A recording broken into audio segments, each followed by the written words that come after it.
Okay, caring for self and others. A lot of what we've spoken about this morning is deeply related to the question of self-care and the role that plays in something hilarious. I love humour so much. I just can't bear to miss out. This whole semester and whole year, including the other sub-units, has been all about my self-care this semester. So thanks. It's really interesting. What's that been like for you? Oh, terribly confronting. Because for the first time, I now have to look at myself. I now have to do something for me that I don't normally do because I'm always there for everybody else. Interesting. I always put myself last. Yeah. So this year for me is just, especially this semester, has been, I don't know any other way to put it, but a big sigh. The hard work. It's terrifying. It's been really confronting. It's really easy, isn't it, to propagate the myth for ourselves that we're able to be there for everyone else without attending to ourselves. And one of the great failings of the Christian church, amongst other institutions, of course, is its capacity to hurt other people. And the Royal Commission into institutional responses to child abuse, the Christian churches have been at the centre of that Royal Commission. And one of the recommendations that has come out of the Royal Commission and applies as far as my reading goes. Have you read the whole report, Beth? I'm not sure. Has anyone read the whole report?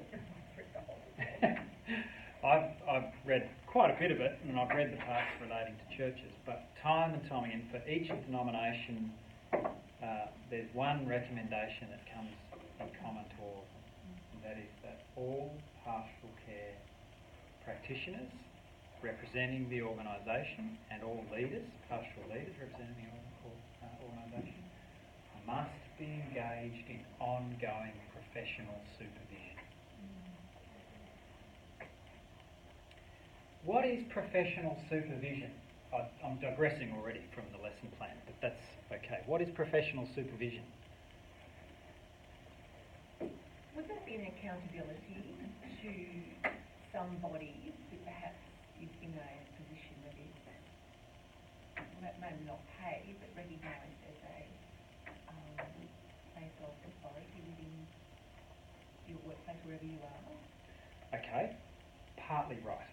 So, the professional supervisor is someone who's trained as a professional supervisor. So supervision is something that they're qualified to do, and they should be a member of the Australian Association of Supervision, which means they've had to do certain types of training to do that. And that you can train as a professional supervisor here at Stirling and graduate with what you need to join the association. And that's a very specific and deliberate program of education, because we need professional supervisors for our own denomination and for many others as well. The part that I would say was not correct that we said was that the supervisor is a member of your organisation, someone within your organisation.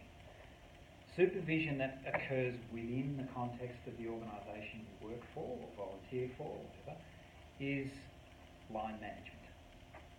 Okay? What's your PD? What's your position description? What are you supposed to be doing? Are you doing it? Are you okay in doing it? Are we looking after you? But are you able to do your job? So on, so on, and so forth.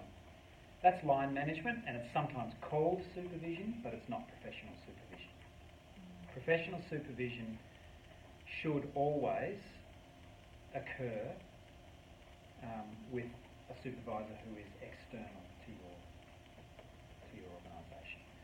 The reason being is that this is actually not about whether or not you're fulfilling your duties according to the organisation's expectations.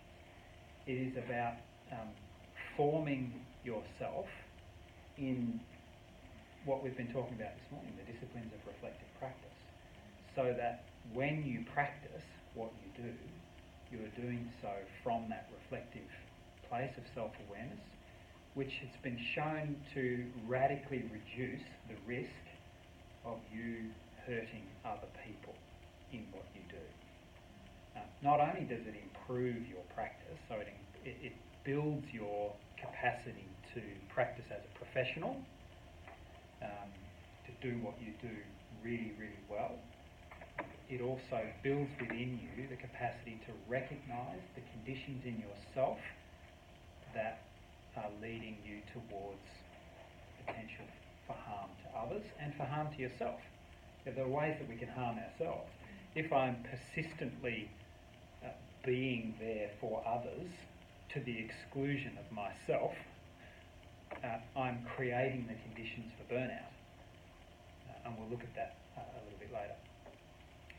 So supervision is not only about reducing the potential for harm to others, but reducing the potential for harm to self. And it's kind of the same thing in a way, because I am more likely to harm you in my care of you if I am harming myself, if I'm not caring for myself. Yeah. So once again, it's the same cyclical, fundamental relationship between self and other that needs to be attended to. So Fiona, thank you for saying that this has been a big part of your learning this semester, and that it's as challenging as it is, because we can tend to minimise it a bit, particularly from the Christian tradition. This is not about me, this is about God. I shouldn't be focusing on myself so much. I'm not supposed to be selfish. I'm supposed to have my eyes firmly on God, and God will take care of me. Now, I'm not saying that's not true. I'm just saying it is a bit naive and credulous to think that you can set aside your responsibility to understand yourself in favour of a kind of ideal hope that an external reality will do it for you. And what I would suggest to you is that the process of reflective practice can actually be understood as one of the deepest and most effective forms of prayer in your life. Your life actually becomes this process of prayerful reflection.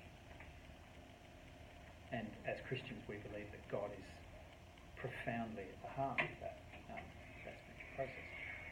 So yes, caring for self and others is what it's all about. And it brings us to this basic maxim that is, we looked at this earlier in the semester. This underlies most medical approaches to care, most psychological, listening disciplines approaches to care. First, do no harm. Pretty basic and pretty obvious, doesn't it? But as we've already learnt this morning, it can be a pretty complex process that requires our ongoing attention. If we're not to do harm, it's not only about avoiding behaviours that we know are outwardly harmful, but also about understanding ourselves so that we can identify and work with and deal with aspects of ourselves that are harmful. We didn't know were harmful. We didn't understand that could be harmful. And this principle underlies, as we said also earlier in the semester, the what used to be the Hippocratic Oath. This is a modern rewriting of the Hippocratic Oath. If you remember, we looked at the original one earlier in the semester. I thought it would be worth revisiting this because we're talking about boundaries in self-care. As a member of the medical profession, I solemnly pledge to dedicate my life to the service of humanity. The health and well-being of my patient will be my first consideration. I will respect the autonomy and dignity of my patient. I will maintain the utmost respect for human life. I will not permit considerations of age, disease or disability, creed, ethnic origin, gender, nationality, political affiliation, race, sexual orientation, social standing or any other factor to intervene between my duty and my patient. I will respect the secrets that are confided in me even after the patient has died. I will practice my profession with conscience and dignity and in accordance with good medical practice. I will foster the honour and noble traditions of the medical profession. I will give to my teachers, colleagues and students the respect and gratitude that is their due. I will share my medical knowledge for the benefit of the patient and the advancement of healthcare. I will attend to my own health, well-being and abilities in order to provide care of the highest standard. I will not use my medical knowledge to violate human rights and civil liberties, even under threat. I will make these promises solemnly, freely and upon my honour. What do you think?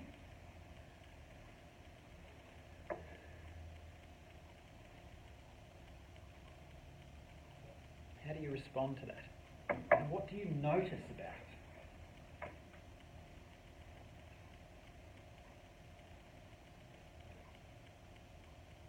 They've taken the spiritual component out of it, haven't They have, yeah. So the Hippocratic Oath was very firmly grounded in responsibility to divine life, the gods, as it were, in that context. What is it now based upon?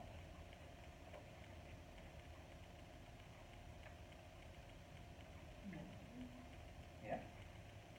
What's the spiritual power underlying it? What is the oath taker relying upon for the fulfilment of the oath to be a real thing? Self-love? Sorry? Self-love? Self-love. So it's something to do with self. Human life. So respect for human life. Yeah. Dedication. Litigation. Is that what you said? Dedication. Oh, dedication. Sorry. Yeah. Yep. Okay. I reckon you're close. What are the key words here that give us a sense of the underlying spiritual power of this? How is this going to be achievable? I will. Okay, so very much about the integrity of the individual human person. So words like, firstly, I solemnly pledge. So there's a view here that I'm a fully dignified human person and it would be demeaning of me to pass my responsibility off to the gods. Okay, so this is a profoundly humanist perspective. So I can't ask God to do this for me. I have to do this. Now I actually think that is profoundly spiritual and not necessarily anti-God. Okay, we're being required to dignify ourselves by being fully human in this oath. I will. So there's will here. This is a human will. Or I will not. And there's another bit here that I wanted to point out. I will practice my profession with conscience and dignity and in accordance with good medical practice. So these are all words that we're familiar with from our faith traditions, that they're designated as human spiritual qualities, intrinsic to what it means to be a human person. I will not permit, and there's a full range of things that are not permitted, or any other factor to intervene between my duty. What is duty?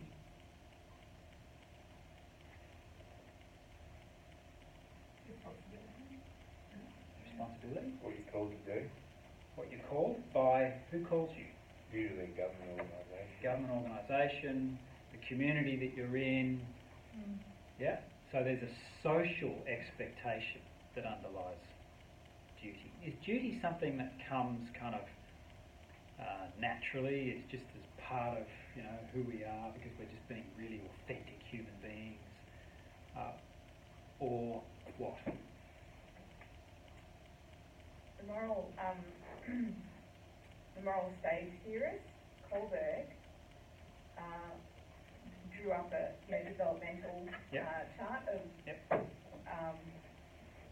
moral development, Yep. and duty is the lowest. Interesting. Duty is the roughest, most external. Yep. I do this because, I've been told that it's right. Yep. External, it's not intrinsic, it's not socially negotiable, it doesn't have any nuance to it. It's how you get your Right. 3-year-old just Yep. to do the right thing. So it's kind of like God. It is an external authority that you need to adhere to. Yeah. When I was a minister at a Baptist church in the northern suburbs of Melbourne, it became clear to me that the predominant culture of this little church was a duty culture. So you come to the church, you become a member, you're all enthusiastic about being part of the community, and then you get approached by the leadership in the church to join this roster here or that roster there or so on. And the reason why you do this is because as a member, as a new member of the community, it is your duty to do so. Now, we had a crisis at the church because no one wanted to go on the rosters. They were boring. They were, they just represented lifelessness, not life. Yeah. And I would have new people in church come to me and say, I've been asked to go on the children's talk roster and I really don't want to do it, but I know it's my duty. And the language is kind of heavy with this external expectation that doesn't spring from within a person. Now we're used to talking these days, aren't we, about the kind of the eternal spring of life, that we think of as the Spirit, Duty doesn't have that. I think nowadays, perhaps maybe 50 to 100 years ago, and a bit more, duty was a really strong concept in our culture. One that people understood, and there was a strong sense of social contract, social responsibility with one another.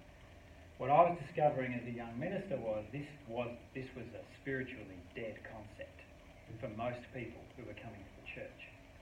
And so, but it was kind of welded on to the church, and it was very, very difficult to shift. So I found myself saying to these folks who would come to me, saying, what do I do? What do I do? I want to be part of the community, but I don't want to. I'd say, okay, just ignore the rosters. Just say no. I can't do it. I don't want to do it. It is, in fact, not your duty to go on the roster. Spend the next 6 months just settling into the church and finding out what lights your fire. Where does your energy come from? What makes you feel full of life and energy and light and hope and what leaves you feeling like a crushed worm in the gutter? After 6 months, come back and talk to me and we'll talk about what gives you life. And if there's nothing in the church that looks like that now, we'll help you start it. And gradually, bit by bit, all these new little activities started to spring up in the church. And we still had the problem of the rosters. And there was still a small group of duty-bound people who kept the rosters going. But we ignored them. So it's basically like a household, isn't it, where you've got Yeah. the duties that you've got to do. You have Right. dishes, they've got to be done. Yeah. Were the rosters even relevant? Well, this is the question, isn't it? Flower, Yeah. come on. Yeah. Now, you can, and what it comes down to is you can actually shape a community around who you actually are, not who you ought to be according to some external authority. And I think part of the difficulty that churches were going through 15 years ago when I was in that context, and maybe it still is that way, I'm not sure, is that a whole raft of people were entering the faith communities for whom genuine, authentic human life was a core value, and for whom duty had no meaning whatsoever. It had no way of holding. It's the same, dare I say it, it is a very high value in people's relationships these days, that the relationship stays together on the basis of the fact that it is a living relationship, not on the basis of duty to a set of vows that were taken 20 years ago. Now that's controversial, but can you hear the difference? The question is this relationship actually alive? Is it a relationship, or is it a slave to dead duty? And so this is a cultural shift, and it relates very, very much to this question of self-care and boundaries, ways of looking after ourselves and looking after others, doing no harm. Because whilst oaths like this are valuable and necessary, and codes of ethics are valuable and necessary, they are not the fundamental basis upon which we form ourselves as people who do no harm to ourselves and do no harm to others. There has to be something deeper. Now,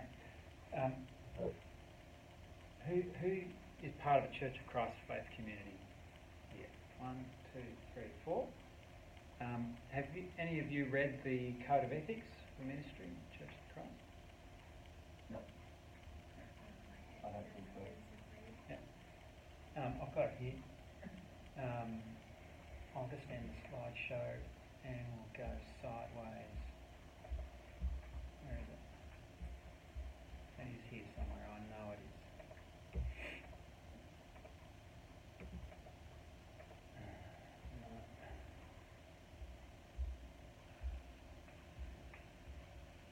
Where did it go? Anyway, it doesn't matter. It's decided to disappear. Can you Google it? I had it up already. Let's just hang on.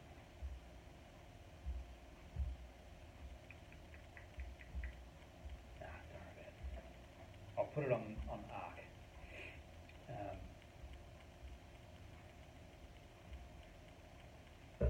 And I'll go and get that back.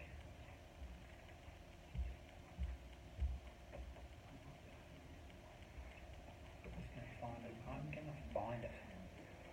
There it is.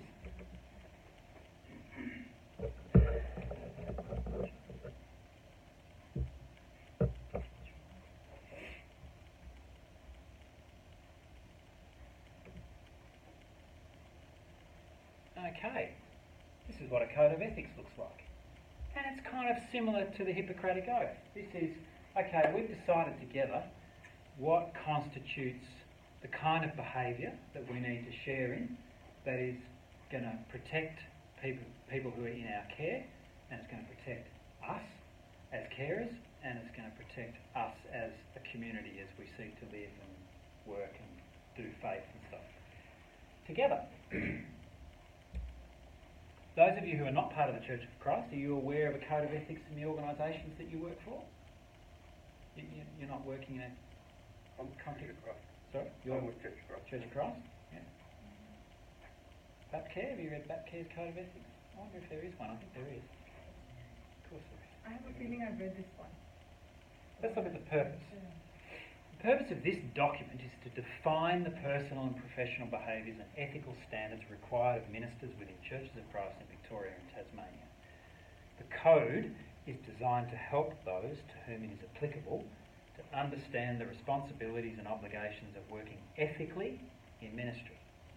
The behaviours and ethical practices prescribed in the code are essential for healthy and safe ministry, having significant implications for the recipients of ministry, those in ministry roles, and the church. The code applies equally to all electronic and online communications as it would to face-to-face or in-person interactions and communications. So you can see where it's going. It's meant to be a clear communication to one another of the kinds of behaviours that are safe and not only safe, but also represent the values of the community that we're in.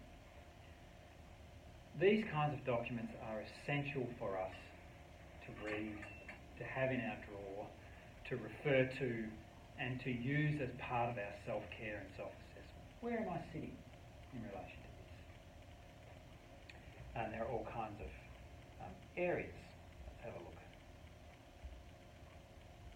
Let's go down here. Definitions of abuse. How long have these code of ethics been around for? This, Church organisations, perhaps professional organisations have been more recent, but I mean, how long? That's a really, really good question. It would depend on the denomination, and wouldn't be able to actually tell you how long each denomination's had a code of ethics in place. But these kinds, to the extent to which this has been articulated, really began to evolve during the sort of 1970s to 1990s, when revelations of particularly clergy abuse and so on were starting to surface, and clergy misconduct, you know. So, you know, in particular in the area of sexuality, this is very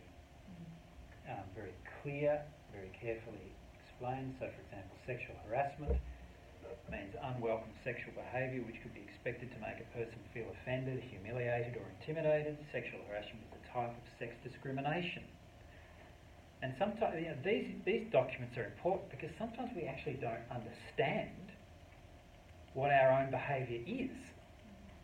You know, Lauren, our admin person, put up a poster in our staff room a couple of weeks ago that the first words you read were "hello, sexy." You know, it's like, what? And then underneath, this is sexual harassment. Yeah. Now, in certain workplace cultures, that is understood simply as banter. You know, we're just mucking around. You know, but how do you define how another person receives that kind of behaviour? So, in terms of understanding our own behaviours, what is acceptable and what isn't acceptable, not only according to what is safe practice, but according to what the values of the community are, these documents are really, really, really important. Does anyone want to make a comment or ask a question about these sorts of things? Does this apply to an outreach that the church does? I'm thinking of our church. We have every Tuesday we have a luncheon program that is under the auspices of the church. So I suppose that does apply to the people who are volunteering there. So let's look up here. There'll be a little section here that answers your question specifically. Who does this apply to? I thought I saw it as we flipped through.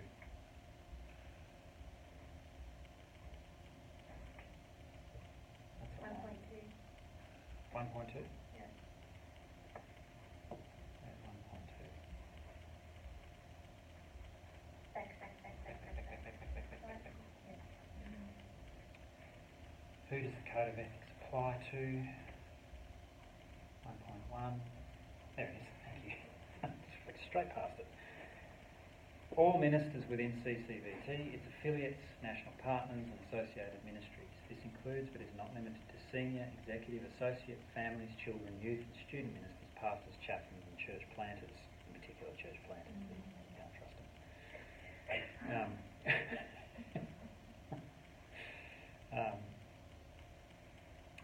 But I would say any organisation that has volunteers who are providing ministries would be negligent not to train their volunteers with regards to the Code of Ethics.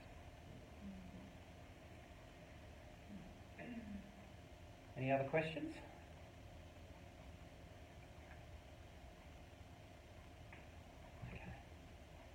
Okay.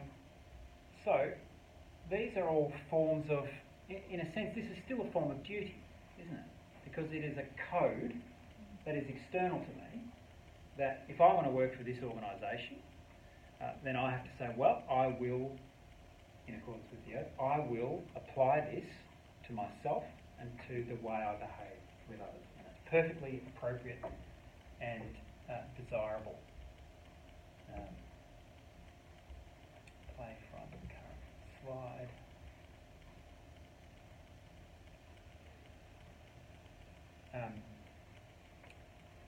I want to posit the idea, however, that as important as these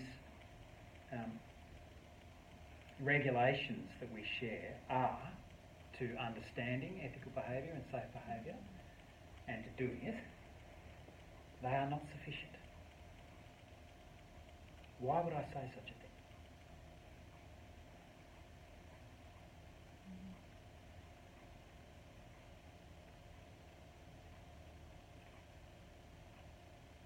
I kind of hinted at it in my little story about church.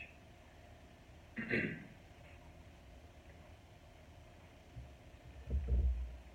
it's reliant on duty or the person themselves. You know what I mean? Yeah. It's external. It can be internalised to a degree, but to the extent that it is external, it is brittle. It is prone to failure. In fact, if you're anything like me, as soon as someone gives me a rule, I am aware of all the ways that I could potentially break it. It's just the way I'm wired. That's why I'm a Baptist in tradition. I'm a dissenter. You know, oh, there's a rule. You know, that's what Baptists do, and Churches of Christ. You know, we are a radical dissenting tradition. Give me a rule, and I'll say yes, but the rule does not universally apply. Therefore, it's invalid. Okay? I have a critical mindset. Now, that's one thing, and that's a healthy thing, I think. But it reveals the fact that rules in and of themselves are brittle and are frequently broken. They are not in and of themselves sufficient to form you as a particular type of person. So what I'm wanting to lead you to is that self-care and care of others in the practice of pastoral and spiritual care is about who you are as a spiritual person more than it is about which code of ethics you apply to yourself. Okay? So the one will only be effective if the other is happening. If you are forming yourself as an ethical person because it is deeply connected to your sense of who you are as a person, your sense of faith and your values in life, it's coming out of that wellspring place. Ethics, code of conduct, all that sort of stuff, must first be part of the wellspring of life in you, or the code of ethics will fail you. And right now, you might say, oh, hang on, what do you mean will fail you? We are all human beings. Ethical boundary breaking is something that we do. This is not a matter of if it will happen, it is a matter of when it will happen. And unless you are able to accept in yourself that you are, like every other human person on the planet, prone to and quite likely to cross an ethical boundary at some stage in your life, then once again you're functioning under a delusion that is dangerous for you. So you need to see yourself as someone who is prone to boundary crossing, because you are not always going to be functioning at your most functional. Life happens, you know. Was it John Lennon? Life is what happens while you're making other plans. Your plans might be beautifully in accordance with the Hippocratic Oath, or determinedly focused on the code of ethics, and then you get hit in the side of your life by a massive truck that derails all your best intentions, and you are suddenly an incredibly vulnerable human being, and because you are a carer of others, those in your care are suddenly equally vulnerable if you are not aware. Can you hear where I'm going with this? Yeah? Questions?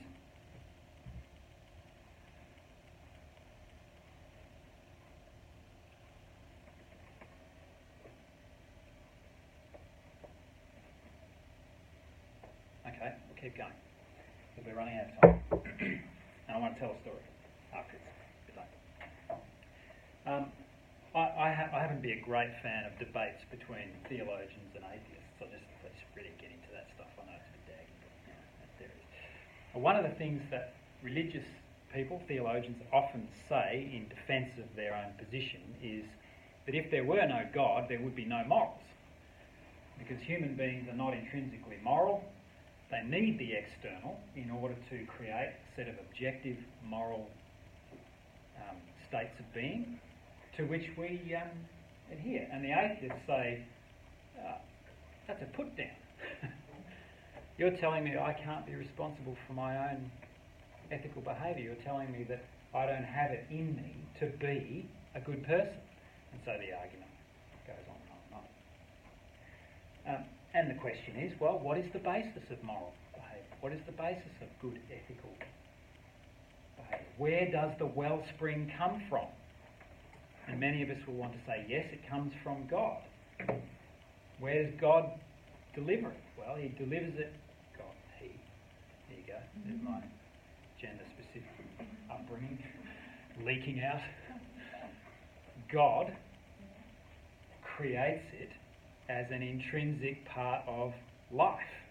That would be if I'm going to bring God into the equation, I would want to say that.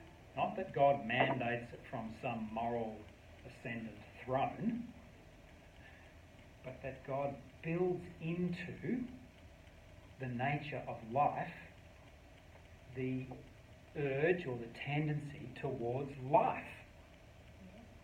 Yeah? Now there are problems with this too, but what I want to suggest to you is that prior to oaths and duty and codes of conduct and so on, is this physiological character of life that pursues life, and it's called homeostatic regulation. Does everyone know what homeostatic regulation is? Body. The body doing what? Keeping you alive, so regulating temperature and things like that. So there's a constant controlled environment in the body. Is it a conscious thing? No, I don't think so. Not always. It can be, can't it? It can come into consciousness. So let's say, for example, the simplest idea. Breathing? Yeah. So how would breathing be a function or a result of homeostatic regulation? Well, you're breathing constantly to keep yourself alive, and like when we were doing a bit of meditation before, you can consciously be aware of that, otherwise you could be walking daily and not be aware that you're actually breathing. Right, so what would it be like for you if you had to consciously decide to take a breath every time? Scuba diving. Scuba dive. I do that. Okay. Yeah. So every breath you are highly conscious of. What about in all aspects of your life? Yeah.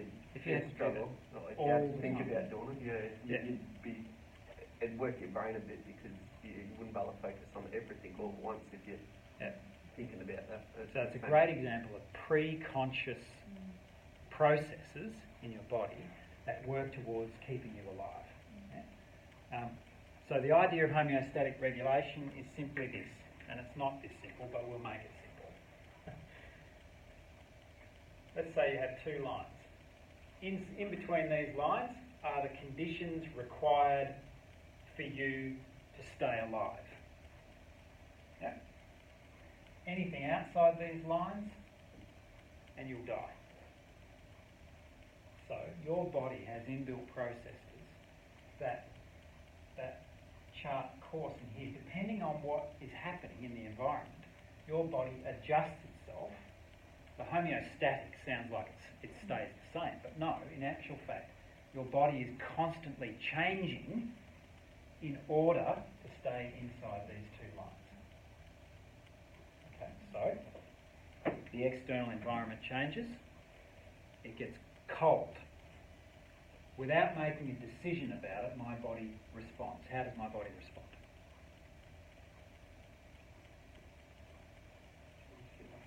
I might start to shiver. What's that? What's my body doing? Involuntarily. It's trying to warm up, isn't it? Yeah, okay. What else might I do without thinking about it? go like this. Tense up. Or maybe get close to someone without realising it. Why are you on my side of the bed? No. And suddenly it pops into consciousness, you know. Yeah. Okay. I might also make a conscious decision, or maybe even half conscious, half unconscious, to just put my jacket on. I change my environment so that I can stay in here, because if I get too cold, I'm going to die. So I am physiologically wired to pursue life in myself. I don't even have to think about it. Spirit, what does spirit mean? Breath. I'm alive. I'm spirit. I pursue life. I've got this. Has anyone walked a crosscut saw before? Up in the Highlands, Victoria? There's about 3,000 feet drop on either side of this track. And if you were to go too far to one side or too far to the other, you'd roll down off the track. So you actually chart your course along the top. That's homeostatic regulation. That's what we're doing. And if you feel yourself moving too far towards one side and it's going to fall off, what do? You adjust. You move over here. It's a natural process. And the way our body tells us what's going on, this is Antonio Damasio. This is kind of he uses the tree as an analogy. Feelings support yet another level of homeostatic regulation. Feelings are mental expression of all other levels of homeostatic regulation. So in our physiology, our immune responses, basic reflexes and metabolic regulation are the first responses to shifts internally and externally that start to send signals to our brain. Pain and pleasure behaviours, so there's certain kinds of environmental stimulus that cause us to react in certain ways. Drives and motivations, emotions and feelings. So feelings is right at the top. That's when all of this other process emerges into consciousness. Homeostatic regulation is not only something that happens in our individual physiology, it also happens in our social reality, because certain kinds of behaviours are antisocial, right? So, and this comes into trauma theory. So, post-traumatic stress disorder is particularly complex because it interrupts our capacity to relate normally to other people, because we're in constant fight, flight, freeze mode. Yeah? It's very, very hard for me to have a stable relationship with someone so that I can have children and raise a family and so on if I'm constantly in fight, flight, freeze mode. Yeah? What we see in that example is social homeostatic regulation. The brain is designed to adjust our behaviour so that we can relate to one another, so that we can breed and perpetuate human life. It's all connected. It's interesting though, that connection doesn't come immediately once you're born, like the regulation of your body temperature, for instance, doesn't kick in until a certain amount of months for children. So parents have to, that's right, regulate the children. And we do. And Beth was chatting with our families class the other week about the way babies and children actually define who their parents are at any given moment. And part of it is I'm screaming because I have certain homeostatic needs that I can't fix for myself. You need to fix them for me. And the parent is wired in such a way to respond. It's a deep, visceral response to the child's needs.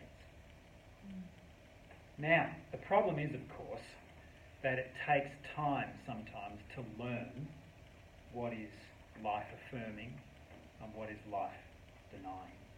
And in the process, some people can get hurt. So this is not the perfect process. What I'm suggesting to you is this is the physiological basis of the spirit of ethical behaviour, life-affirming behaviour. We recognise sometimes that it's too late. I do something that causes pain, and it's too late because the pain has been caused. I may learn after the fact, so I may hit the side here where I've crossed the boundary with someone, and maybe misread what I thought was sexual advances, and I got all excited and forgot that I was actually their pastor, and did all the counter-transference stuff. And whoops, that wasn't what was going on. What's happening with me? So I swing back into here. Problem is, there's a person over here who's left hurting and damaged because of my failure, my behaviour. That's why we hold, and that's why together we say, before we get to this point, there's a code of conduct here upon which I can reflect. Can you hear the relationship between the wellspring of where it comes from, the affirmation of life? Basically what, I'll go past those. Albert Schweitzer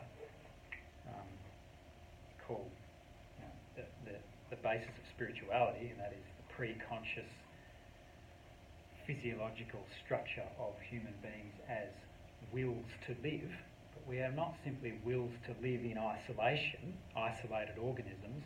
We are wills to live in the midst of life which wills to live. So you will to live as well. And suddenly, when I'm encountering you, I realise that if I want to live, I need to protect your will to live as well. So these are the spiritual dynamics, I'm arguing, that underlie our commitment to moral and ethical behaviour, boundary keeping, understanding what affirms life and what doesn't affirm life. I just skipped past a bunch of slides there, but there's been all kinds of attempts to sort of frame this physiological spiritual reality into rules that we can all apply and understand, kind of like codes of ethics and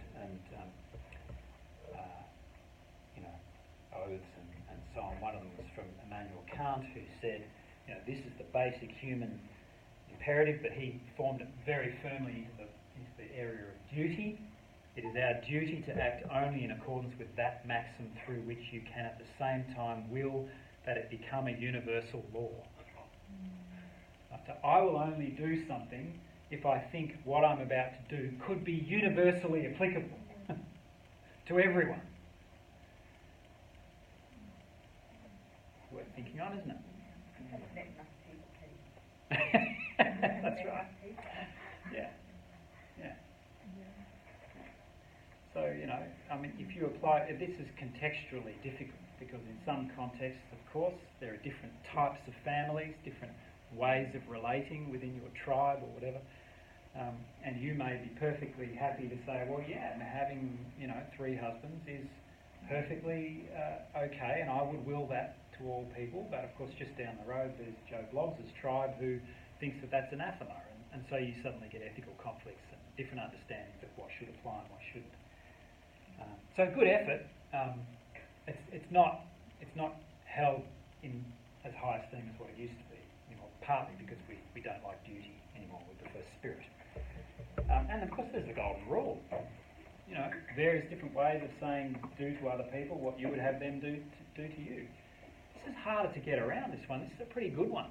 It's in the gospel. It's in most of the religions, as you can see. There's even forms of it in atheism. Are there any holes in it? Can you pick a hole in it? Where how might it not apply? Well, it depends. It's a very subjective thing, isn't it? Yeah. Good point. What I want done to me might not necessarily be something that you would want done to yourself. So it's quite subjective. Do unto others as you want them to do to you. Yeah. Well, if I'm not a very nice person, then that's sort of. I might be a psychopath. Yeah. I might be Sadist. sadist or deluded. I might in fact be suicidal. Yeah, I don't mind. I'm happy to kill others because I'd be quite happy for someone to kill me. So, these might be a little bit fanciful, but broadly speaking, this is a good, once again, a good effort. Jesus even thought it was a good effort, according to the Gospels. This guy, Baruch Spinoza, a Jewish rationalist, believed that you could sort of trace back moral behaviour as a rational thing, something that's rationally obvious. Reasons are found in external causes. So there's perfectly good reasons for acting in particular ways, and all you have to do is recognise what they are, find them, see them. That can get pretty complex. The more complex it gets, the more you start to talk about God, not as an external being, but as the totality of causes that are impossible to know and understand at any given time. It follows that morality is an extension of nature, kind of close to what I was saying, but in a different way.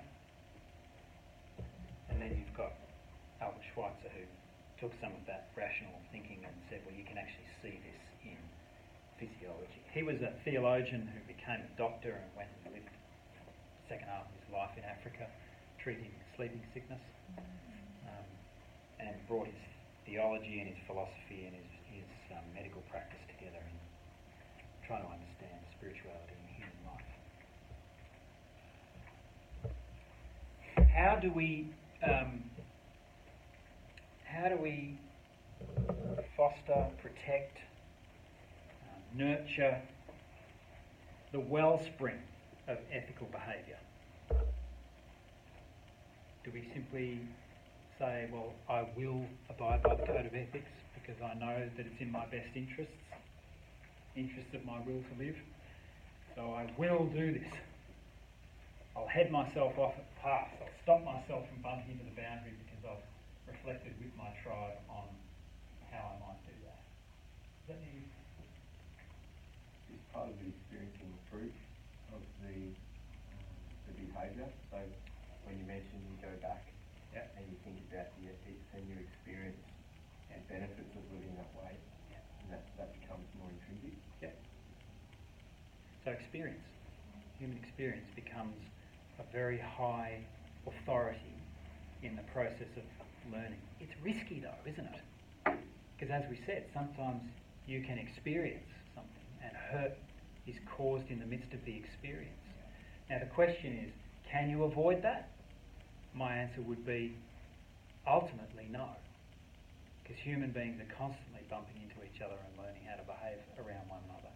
And codes of conduct and so on are mitigating factors, but they are not to be ultimately relied on as the safeguard. So what I'm saying is, yes, when you take on your profession and go and get your accreditation or your ordination, whatever it is, for goodness sake, read the Code of Ethics and say, yes, I adopt it, I accept it. It is crucial for your professional practice that you are fully aware of how your community expects you to behave, not only because they expect you to, but because you want to practice safely. However, I will say after that, don't rely on the Code of Ethics to be a safe practitioner. What do you rely on? We've been talking about it all morning.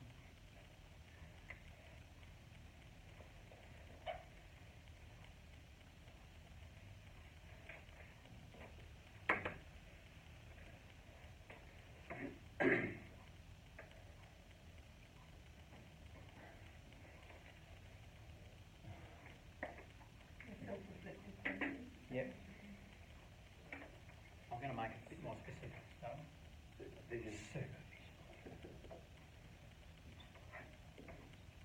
supervision. With the Code of Ethics though, when you look at it, like, because there's one thing to experience things and stuff like that, what we were talking about over break, I was talking with Kelly over some experiences that we've had. Yeah. There is experience, but then there's also the wisdom that you get from experience. So you could experience something, you could go through and read the Code of Ethics. Yeah. But if you're not looking at why they've put in that information, then you're not going to, you're not going to get the wisdom out of it. Yep. So if you look at why have they put in this information about this particular part of sexual immorality or sexual abuse, like this must have happened before, or you can actually learn a lot more from it rather than just reading it as a document. Oh, I must follow this. Absolutely. You could look a lot deeper into different parts, and it would come back to self-reflectiveness and supervision as well. That's a fantastic point, and what you're pointing to is the fact that we don't actually only have our own immediate experience. We have memory, we have collective experience, we have collective memory and collective learning. It's a form of transcendence. We transcend our own immediate self and our own immediate experience and learn from one another and together. That's part of what makes us who we are.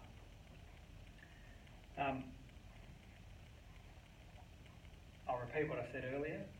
Do not practice pastoral and spiritual care unless you have monthly professional supervision. It's challenging because it's not cheap. Baptcare pays for its practitioners to have supervision. You've been in supervision? Yeah. That's rare. Normally you're expected to pay for it yourself and claim it back on tax. But it is actually part of your core discipline because it is the reflective part. That's funny, isn't it? Someone in that sort of position, especially like a minister or something, that they not pay tax. What are you claiming back? Well, that 50%, yeah. But it would be, it should be 50%, depending on the denomination. Yeah. I know some denominations who claim 90%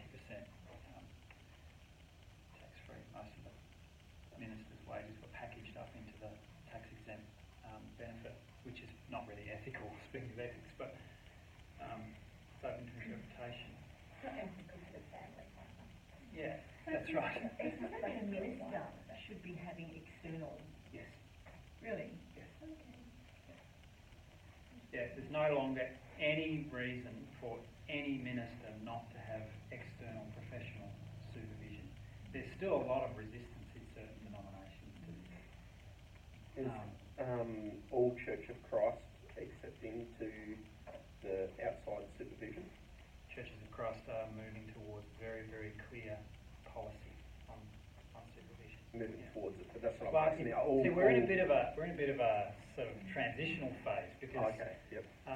some of us have been having supervision for years. We're fine, we understand, we get it, that's what it is.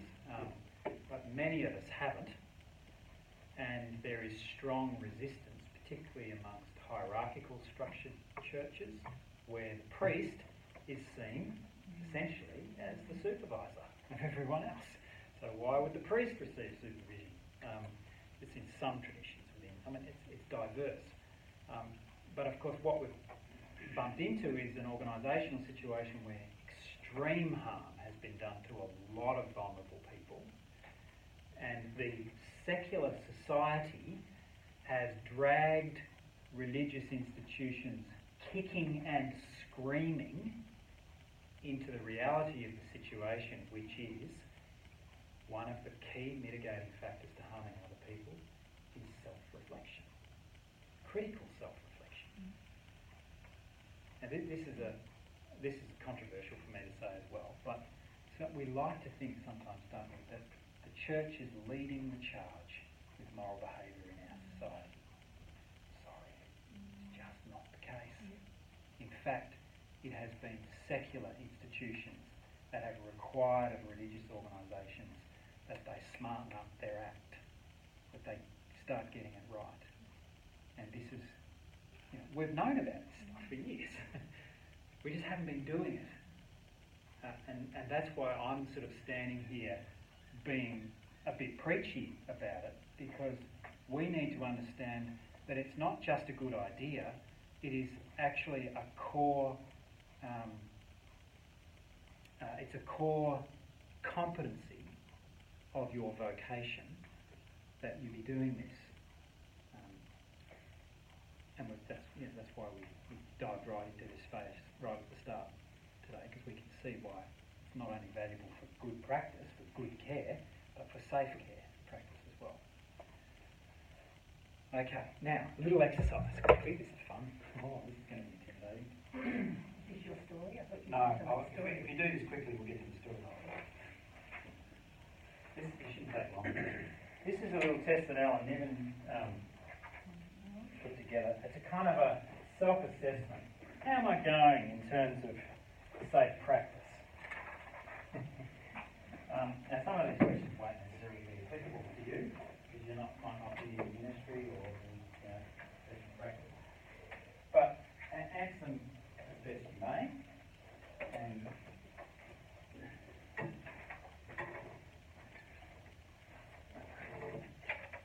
it's this kind of self-assessment that is good for us to do regularly. It's sort of thing we might do with our professional supervisor on a regular basis. It's about boundary violation and the risks in my own behaviour and situation. The level of risk in my situation leading me to possibility of boundary violation. 0 means you're an extremely safe person. There aren't, well, Alan suggested no one who ever gets a 0. I don't know. I've never found someone to get a 0. So there's no shame in not getting a 0. And this is not actually about naming and blaming. This is about self-assessment. This is about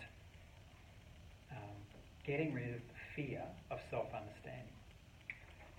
I don't know about you, but I hate going to the doctor.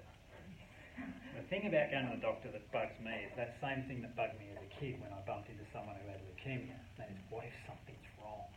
It's not, this is wrong. It's what if something's wrong? Is there something I'm going to find out about myself that I should be afraid of? It's the same with this sort of stuff. Don't be afraid of yourself. Be intimate with yourself. You're not perfect. None of us are. And various different times of our lives we will score differently on this chart. It is a tool of self-assessment to enable us to understand ourselves and do the work that's required to stay safe. Stay safe ourselves and stay safe with others.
When you're finished, just add up your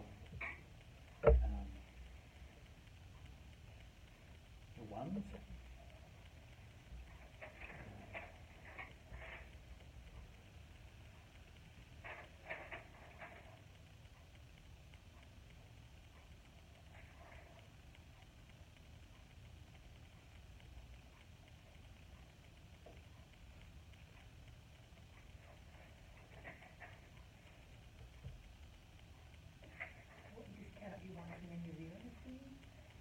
0 equals 0. So, just count up your ones.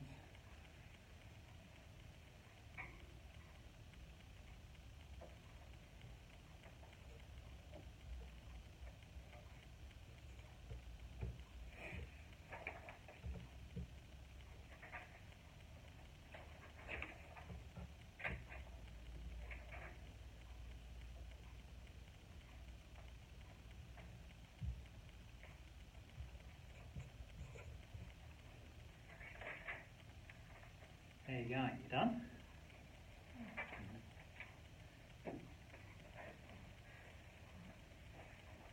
Alright, I came up with a 5 on mine, which is review practice, check problem areas with your supervisor and consider changes. Anyone else want to volunteer? 2? Okay, 2 is not too bad, but reread your ethics code, check the points with your supervisor. Yeah, sounds fair enough. Anyone else want to volunteer? I'm an 11? really naughty. And some of it might be, I don't know. Now, Stay away from me. you're probably already harming your business. Okay. Actually, to tell you the truth, I answered this not on now. Yeah. Yes. Okay. Yeah. Yeah. Mind you, you don't have to tell anyone, but this is, Yeah. But you can hear, even if you score over 8, you have in front of you a tool that says, oh, okay, actually didn't feel like I was here. I might have actually not felt like I was at a 5.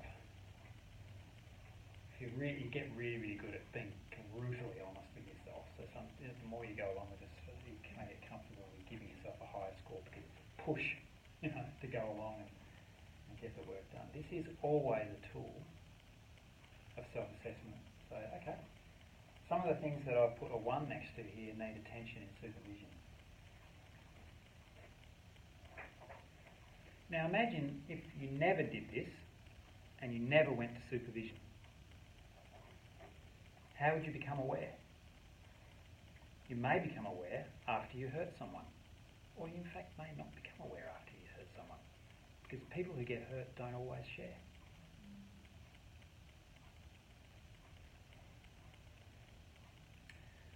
Any other comments? It's good to do something like this or have a supervisor, because if you're actually involved in the situation, you're so subjectively involved, you can't see the trees for the forest.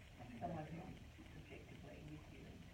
And that, the concept of transference, counter-transference is the case in point. The person in your care projects some of their stuff onto you. In other words, they start to imagine that you're part of their story in that sense. And you misperceive that as the reality. And so you get involved in what's going on as the reality. And the thing is, because you perceive it as reality, you're not aware. You've entered into this contract with your caree on the basis of low self-awareness and misunderstanding. And at various different times in our lives, we are more prone to believing what other people project onto us than other times. Reflective practice is the number 1, even prior to the code of ethics, in terms of being a presence that is safe for self and other, being a life-affirming presence, being an expression of the will to live amongst wills to live. This is the spirituality of ethical conduct. Is it foolproof? No. Will you never hurt anyone? No. It's not a matter of if, it's a matter of when, and it's a matter of how badly and whether or not you're able to contribute to the healing process and the learning process as you live and grow through. Okay. 15 minutes for a quick story. This is Bob. Bob's a minister of a fairly conventional denomination. About 5 years out of college, Bob was taught about Messiah complex in college. Do you know what a Messiah complex is? You can do it all. I can fix it for you. I'm your fix-it man, or your fix-it woman. Yeah? So Bob came out of college about 5 years in. No matter how hard Bob tries, the church that Bob is in is at the bottom of the bell curve, really struggling, and the deacons are anxious, and Bob has fallen into a Messiah self-awareness. Okay? I've got to fix this. I'm the saviour of the church. What am I going to do to pull this out of a hole? Okay? Now, you can understand that. Bob has 3 small children, all under the age of 5.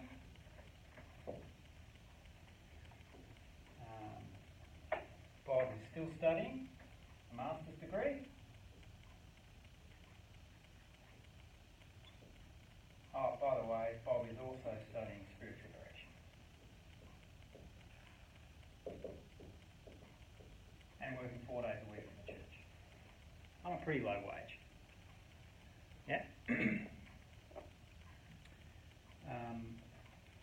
Bob hasn't exercised properly for about 7 years. So Bob is overweight,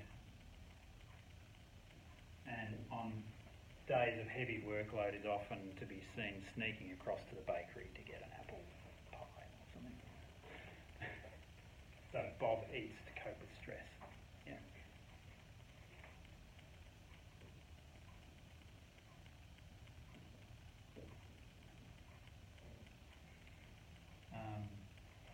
Kind of connected to this,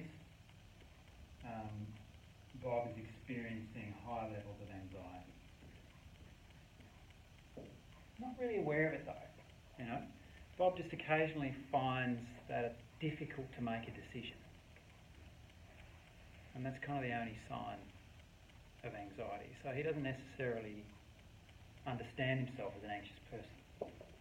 But sometimes he'll be standing around in one position for an inordinate amount of time, not being able to decide what to do.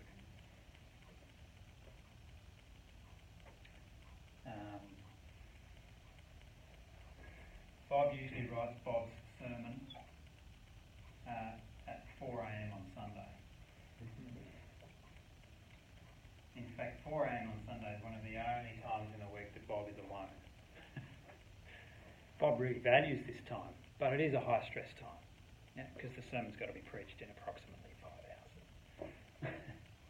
Some people work well under that condition, others don't. Bob is married. Bob's partner is an abusive partner. So Bob spends a fair bit of energy trying to maintain that relationship. Just keep it, keep the peace. Keep it steady.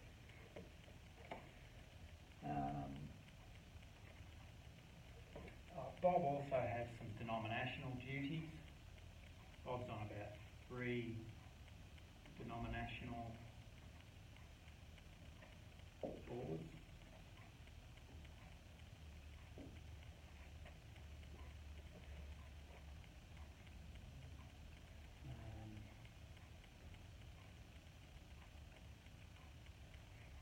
How's Bob going?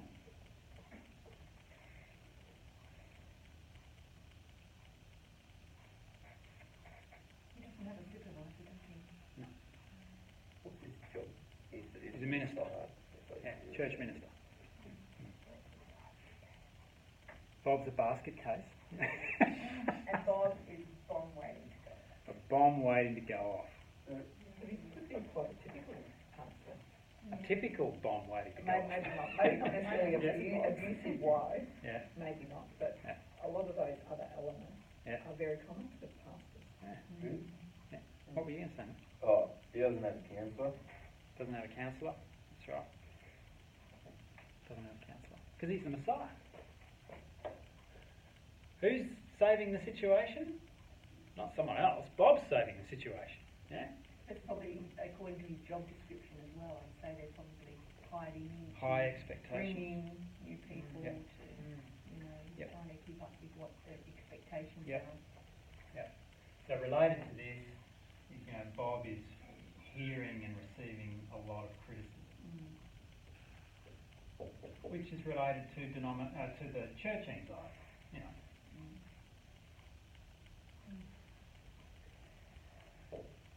Probably abusing someone. probably abusing someone. Probably is too in a Yeah. minister, but it's my professional bias. Someone who doesn't know. Yeah. So someone within the pastoral. Yeah. That's the relief. It's maybe a relief, is it? Is that what you're saying? Like, he's doing that subconsciously as Yeah, he doesn't know he does. some sort of a relief out of his anxiety or. Yeah. Or it could be as simple as he's working 60, 70, 80 hours a week because of this, and so neglecting Yep. these relationships and this relationship as well. Avoiding this relationship because of the particular dynamics in that relationship. Neglecting this one. Maybe burying himself in this stuff a bit when he can, escaping off to these sorts of external things.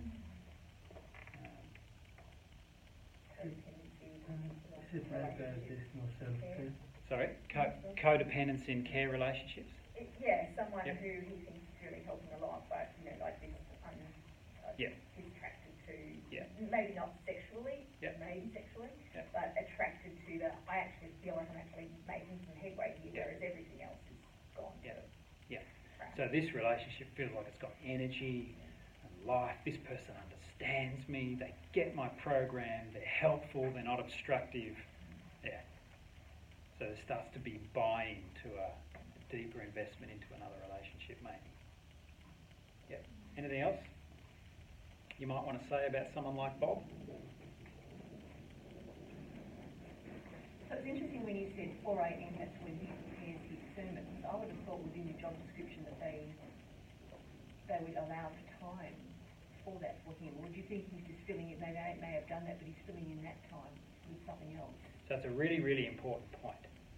When you have a person in ministry like this who is so incredibly stretched in so many different directions, their core business is often marginalised.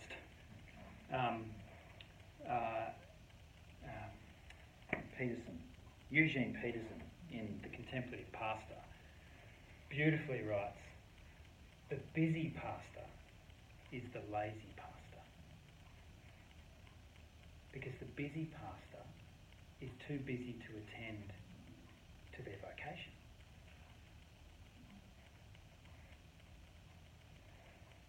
That's when he brings in the story of his diary, isn't it? Yes. It's very good.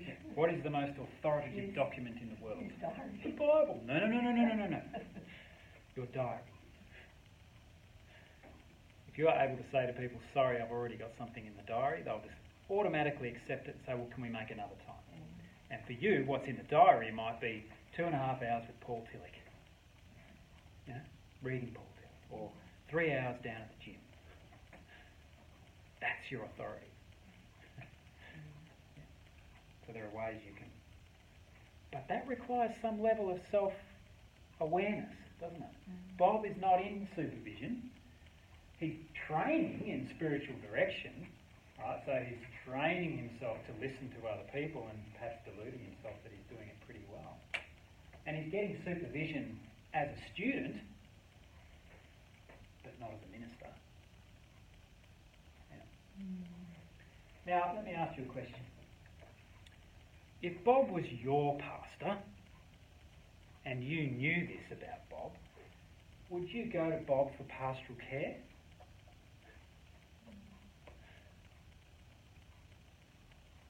And the point is, as you raised, this is more than 50% of ministers in America. Why?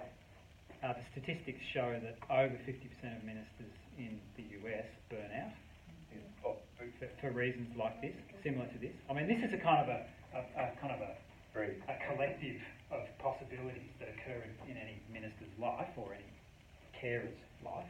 For the 50% that aren't burning out, what are they doing differently? What do you think? 50% that are burning out. What do you think? Probably being more self-aware. Yeah. And I would say they have in the outside schools looking in, that can pull a red flag. Yep. And they feel the need. So if they miss it, then I'll may over there saying, nah, cut it there. Yep. So, a professional ministry supervisor might start to challenge some of the Messiah delusions. A counsellor might start to bring some tools of understanding the relationship and reframing how the relationship can be changed or restructured. Same with the anxiety. A friend who's courageous enough to say, you look really unwell. What's wrong? You're overweight. You look pale. You're eating badly. That's friendship, isn't it? Oh, it's great to see you, Pastor. Now, what are the deacons saying? The deacons are over here worrying about, the church is failing, we need to get bums on seats. No one actually notices that the minister's physically dying. So where does that level of intimacy come? Where does the level of community togetherness around help? This kind of scenario is a dangerous scenario. It's burnout at the very least, and at the very worst, it's harm to others. And it is common, incredibly common. And it's the good guys. Right. No, it's the good guys. It's the guys who go, man, their hearts are so good, and they were intelligent students, or they were, and they seem to really care. Yep. And they're not the ones who, it's an overgeneralisation, but there are some ministers that seem like they're full of themselves and kind of thing, and uncaring or whatever. It's not necessarily those ones. Absolutely. They're really genuine guys. Absolutely right. And guys is a gender generic term these days. So, so my partner's 25-year-old children tell me, and you have to take the younger generation's word, don't you, on what's acceptable and what isn't. Well, you don't have to, but if you're trendy, you do. So this is a sort of this is no one in particular. It's anyone. It's anyone who is in a caring role, who is non-reflective, who is not in the praxis cycle, action reflection. Who doesn't receive criticism, feel its devastating impact, and then instead of just internalising it as kind of frenetic Messiah delusion, takes it off to the supervisor and says, this is what the deacon said, and this is how it's impacting me. Can we work through what that means for me and why it's impacting me this way, and so on. And then coming back and dealing differently with the deacons because there's a new understanding. I'm just trying to impress upon you the normal, banal reality. This is nothing extraordinary. This is you guys. It's me. It's everyone who seeks to be a carer.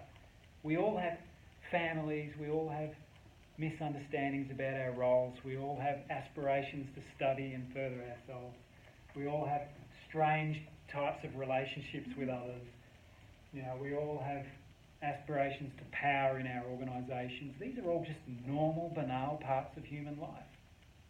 Put them together in a non-reflective practitioner, and they are a bomb waiting to go off. Question, two things come to my mind, especially if we're looking at the church structure here. So, number one is you'd almost want to say, before you even apply for a job or accepted a position within the church, I would like this in my job. I want to be, have a supervisor. Yep. But number two, how does the church choose a supervisor when you're talking about a supervisor who's not actually involved within the church but still holds the values of your spiritual dimension? So empathetic and understanding of the church, for instance. Well, it can be helpful to have a supervisor who actually knows the profession that you're working. So if you're working in spiritual care and health, clinical health, it can be really helpful to have a professional supervisor who understands that context. But the main criteria are that the person's appropriately trained, in which case they should be able to supervise across disciplines, that they're a member of the association, so they're abiding by their own code of ethics. They are in fact supervised themselves.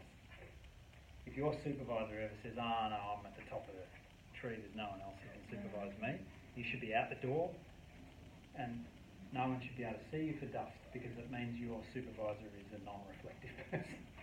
How can you be supervised in your reflection by a non-reflective? There are people around like that.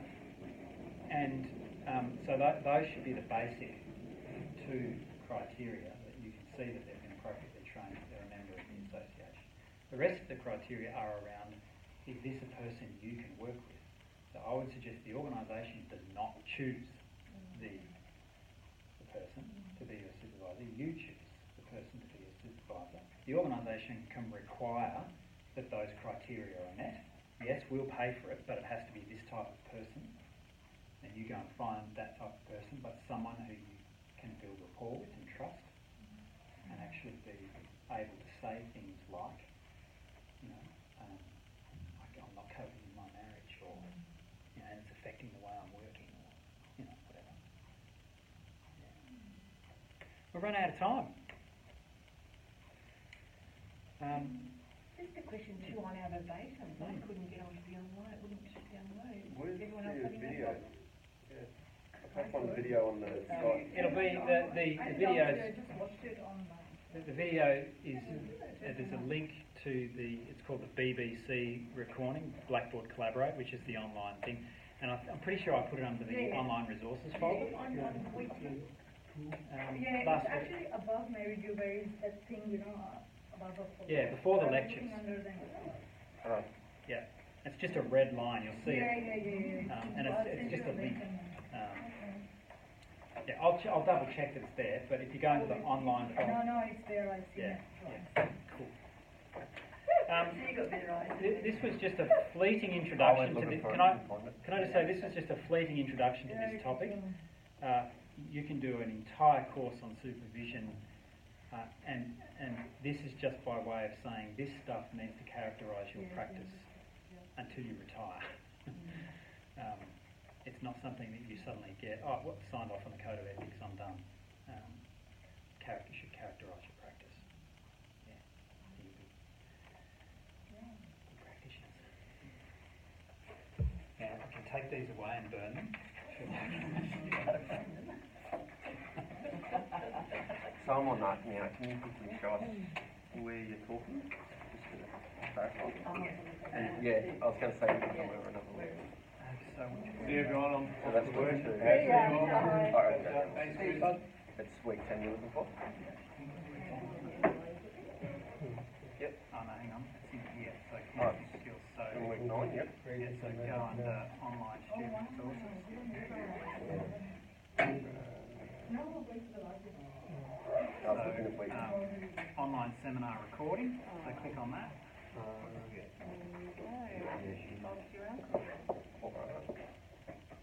Arcs a bit of a pain, and like I try to make it as clear as possible, but it's still, I might think a particular way of presenting something's clear, but it's not necessarily going to be that way for everyone, so. Yeah, Week 9. yeah, because I Online recorded- resources. Second one down. Yeah, There's door on the left. That's right. That's when it loads. Yeah, that's right.